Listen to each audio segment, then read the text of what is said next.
বিভিন্ন স্থানে গিয়ে দেখতে পেলাম, বিভিন্ন স্থানে গিয়ে দেখি বৃষ্টির পানিতে জলাবদ্ধতা সৃষ্টি হয়ে ঠিক সেম বন্যা রকমের, বন্যায় যেভাবে মানুষের দুর্ভোগ সৃষ্টি হয়ে যায় সেইভাবে সৃষ্টি হয়েছে। আমরা এসেছি ভাটারা থানার সোলমাইদ এলাকায়। এখান থেকে আমরা এখন জানতে চাবো যে আমাদের এই গরিব যে ভাই বেরাদাররা আছে, দিনমজুর ভাই বেরাদার আছে, তাদের দিনকাল কিভাবে আছে। ভাই কেমন আছেন?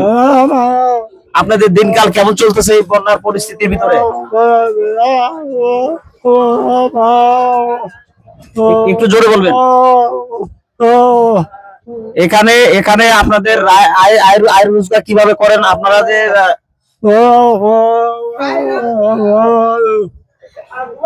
দর্শক, ঠিক আছে, ধন্যবাদ, অসংখ্য ধন্যবাদ। ওনার ভাষা সঠিক আমি বুঝতে পারলাম না, দেখি আমার পরে ভাইকে জিজ্ঞেস। ভাই কেমন আছেন ভাই?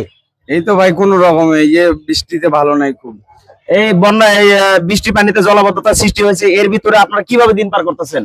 এই যে খুব কষ্টের ভিতরে দিন পার করছে। এই যে বৃষ্টিতে তো মানুষ হাঁটতে পারছে না, কোনো কিছু কোনো জায়গায় যেতে পারছে না, এই তো অবস্থা।